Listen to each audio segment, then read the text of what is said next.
Hvernig finnst þér svona íslenskar konur hafa tekið mottumars? Sko það verður nú að viðurkennast eins og þú hefur kannski áttað þig á.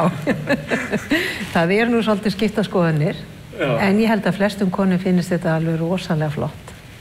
Já. Og það eiginlega allir karlmenn að mínu mati, sem náttúrulega kona í íslensku samfélagi, allir ofboðslega flottir með mottu. Það ekki? Ofboðslega flottir. Þú kannski sérði í gegnum útlitið og sér tilganginn svona á bakvið líka. Það hugsanlegt að það blandist þarna saman við, það hugsanlegt. En það nú svolítið skipta skoðanir. Það sumar konur mjög fegnar þegar 1. apríl rennur upp, skulum við segja. Já. En þetta hlýtur reyndar að smita út í þjóðfélagi eins og konur hljóta þá að græða á þessu svona fræðslu líka. Já. Þetta ekki...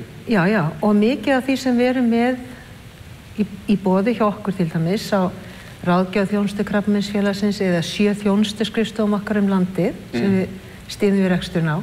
Það náttúrulega ætlað báðum kynjum og það mjög mikil aðsókn af þessari þjónustu og þar koma menn saman, karlmenn og konur oft og fræðast sömu og svipuð efni. Já.